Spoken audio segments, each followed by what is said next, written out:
Why do we have hobbies that we absolutely love, but we find ourselves barely actually doing them? If you love oil painting, but you have been blocked from doing it nearly as much as you would like, or you used to paint all the time but have lately found yourself feeling completely stuck, I'm going to go over the 10 most common causes that I have seen keeping painters from consistently enjoying their time in the studio. If you are new here, my name is Chelsea, and this is what I do. I help artists to reach their big painting goals.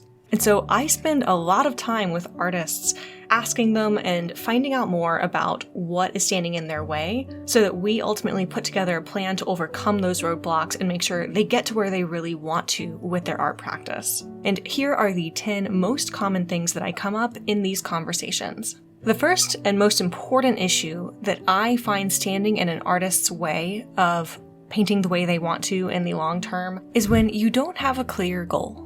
What this means is that you don't actually know how you want to paint. Or maybe you can use a couple of words to describe it. You can say that you want to create painterly art, or you want to create portraits in oil. But maybe you don't have a really clear idea beyond that. Or maybe you know that you just like painting and you really haven't thought about this issue at all. If that's you, this is completely normal. This is how most artists start their journeys. After all, most of us get into painting as a fun way to unwind or relax. Whether it's a hobby that you pick up to do after work, or it's something you started doing in school when you were maybe a kid and didn't want to pay attention in class, like me. We don't really have to have a goal at the beginning when we are in the early stages of learning, because we're often so busy absorbing new information that it becomes really self-reinforcing. We don't have to be particularly intentional with anything that we're doing. All we have to do is draw or paint, and the improvement is going to come, and that improvement is going to feel exciting, and it's going to make us want to paint more and more. But when we reach the point in the learning curve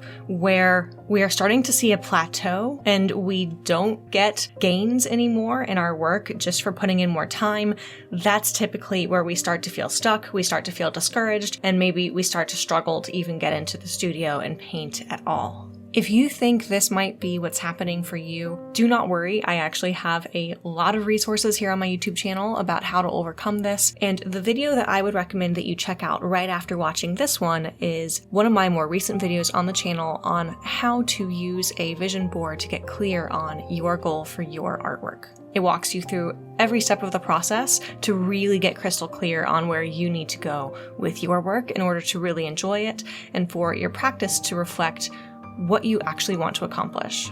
I will link that up in the upper right hand corner as well as in the description for you to check out after you watch through the rest. Now, on the flip side of not having a clear goal, the second most common cause of struggling to paint that I have encountered is that you are too goal-directed and you've lost sight of the fun in your own work. I find that this happens for painters who have become really serious about their study and reaching their own goals. And the reason that I've learned that this happens is that we start treating painting like a job because we want to really master it. We want to treat it like professionals. And in order to be at that professional level, we treat it like work. And this isn't inherently a bad thing, but it can lead us to the place where we are putting so much pressure on ourselves to perform, to improve every time we sit down, that we forget why we started painting in the first place. One antidote to this that I have started recommending to all of my students is that you identify an exercise that just helps to reconnect you with that sense of fun. It's probably going to be a low-stakes exercise, not something where you are meant to have a beautiful finished product at the end, not something you're meant to show off to anybody, but simply something you do for fun. For me, this might be something like creating fan art or sculpting in my free time while I just sit in front of the TV. I don't necessarily put these things on YouTube, and that makes a really big difference for me. But it's going to look different for everyone. Maybe it's simply doodling, maybe it's painting with friends and going out to a model session or painting plein air. To figure out what really works best for you, I recommend sitting down and journaling and reflecting on what actually has really recentered you with the sense of joy or fun or being really present in your practice. Another way you can do this is to ask yourself, what exercises would make you really excited to get into the studio and start painting right now? The third issue that I see standing in artists' way is when you're painting for other people. This very often comes in the form of taking commissions that do not align with your goal. You know the kind. Maybe you really like classical portraits of people in oil, but you're really excited to get a commission project, and so someone comes to you with a pet portrait and they give you the oldest, least flattering picture of their pet that you could possibly imagine them handing you, and they say that this is the most cherished image of that animal and they beg you to paint from this one. I want you to know that this happens to virtually everybody who accepts commissions, whether we're talking about pet portraits or not. I think a very natural learning experience for anyone building an art business around commissions is accepting projects where someone wants you to either paint with a reference that does not align with your style, paint in a style that doesn't align with your style, or to paint a subject that doesn't align with your interests.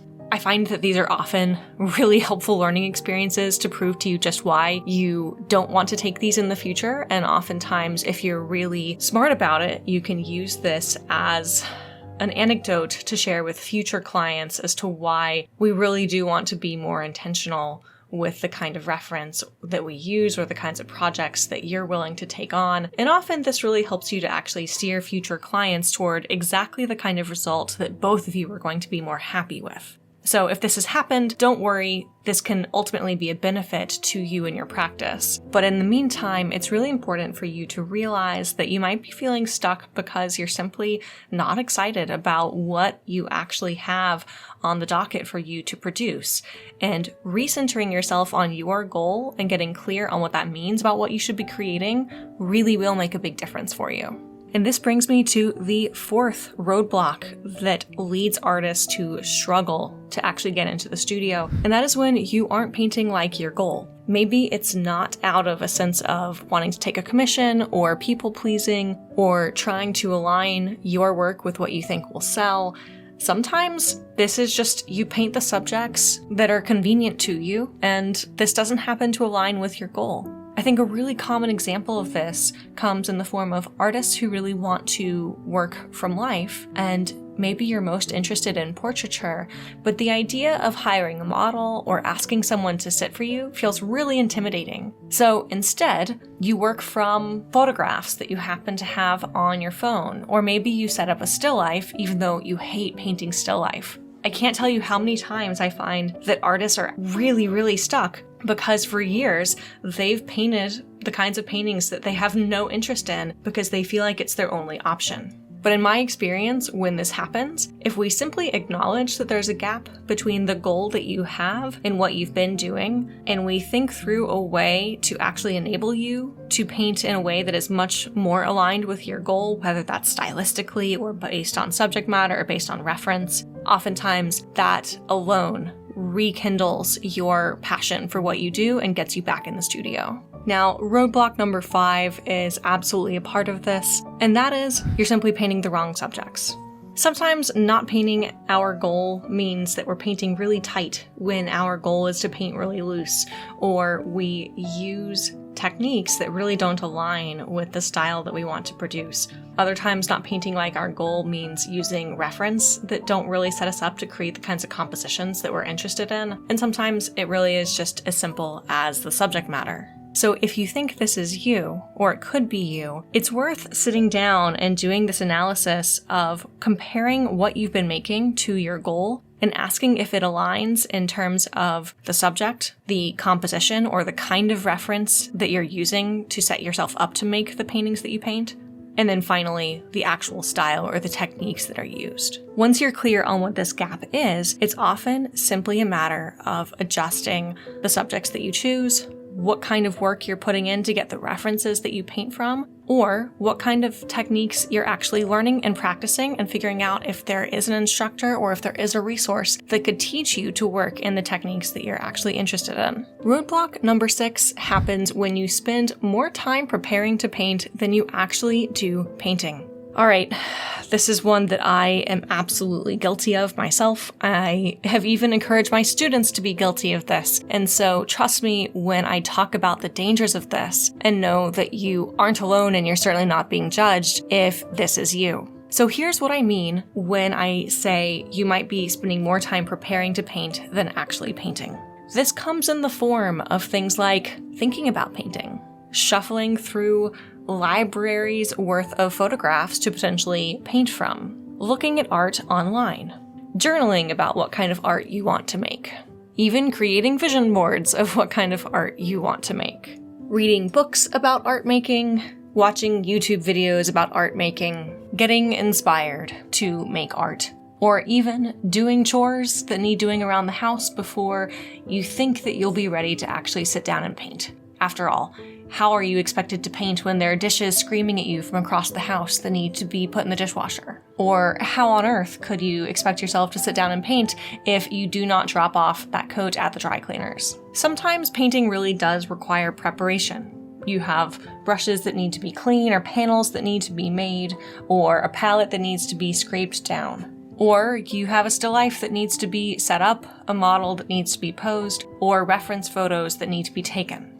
These concerns are real, but it's really important to differentiate between the things that absolutely prohibit you from painting if they do not get done, and the things that become really, really attractive disguises for procrastination. At the end of the day, what actually gets you better at painting is painting. And yes, there are preparatory things that need to get done in order to help you to paint, but actually tracking how much time you spend making excuses or how much these preparatory actions kind of snowball and start taking up way too much time than they need to. You know, like when you clean your brushes and then suddenly you're cleaning the whole studio. If you actually pay attention to how much time you're dedicating to these, this can really help you to get back on track and spend more time at the easel instead.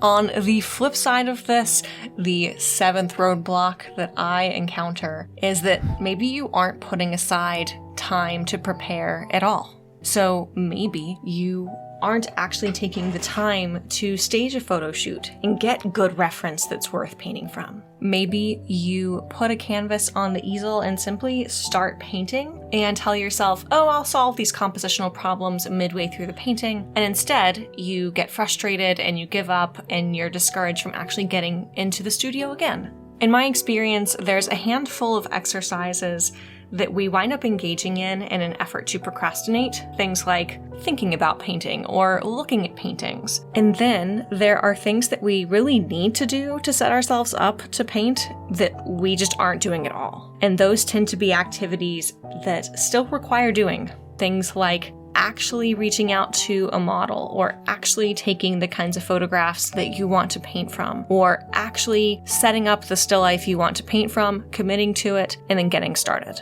The eighth roadblock is that perhaps you've been doing too much of the same thing over and over. Now, I want to share this one because this one I find is coming up for me. So I'm really clear on the kinds of paintings I want to create, and I'm really excited about them. That being said, if I do too many similar paintings in a row, I find that I naturally really want to paint in a way that feels like a breather, that feels like a break from what I have been doing. So if I paint something that's really high key and very loose and very impressionistic, sometimes after a couple of those, I really want to change gears and paint something that's a bit more tight, a bit more realistic, with color that's a bit more literal to the reference. Similarly, if I've been painting a lot of figure, sometimes I really want to change it up and go back to portraiture as kind of a break. I think this actually goes hand in hand with the second roadblock, where you aren't actually accounting for your own mindset and enjoyment, and instead you're really just trying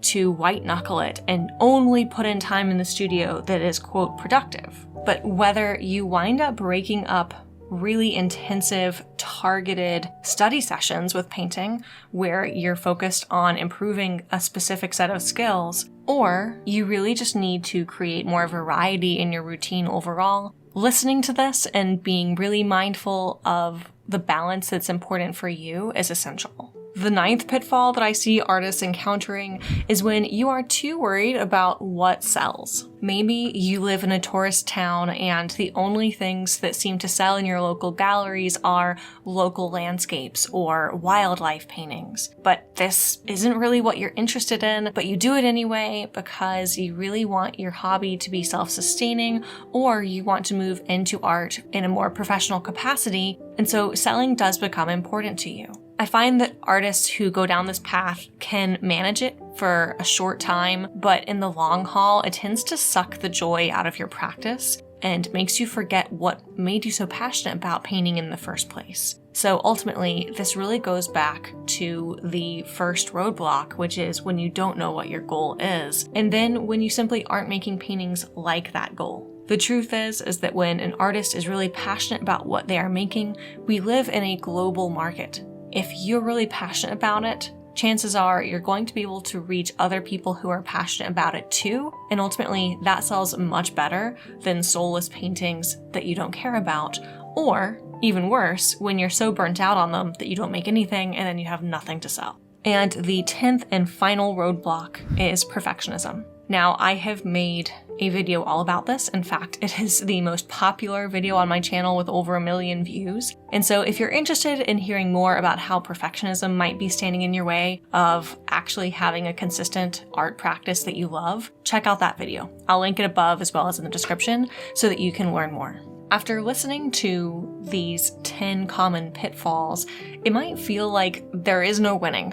I'm too goal-directed, or no, I'm not goal-directed enough. Or I'm planning so much that I'm procrastinating, or I'm not planning enough to even get started. I'm here to tell you that there is winning. It's not true that there's no winning in this situation. All of these issues are about finding out the sweet spot for you to really enjoy your practice. This is what I find is so overlooked so often with art classes and art education. It's one-size-fits-all exercises and critiques. Take, for example, my student Julia. She can produce spot-on master copies, but when she sits down to produce her own work, it feels super tight, despite her being able to paint really loosely if she's doing a master copy. In helping her, initially my instinct was to have her alternate between master copies of loose paintings and then originals, to help her build that loose approach into muscle memory. But the real problem that was getting in Julia's way was the anxiety that she wasn't seeing progress in a looser direction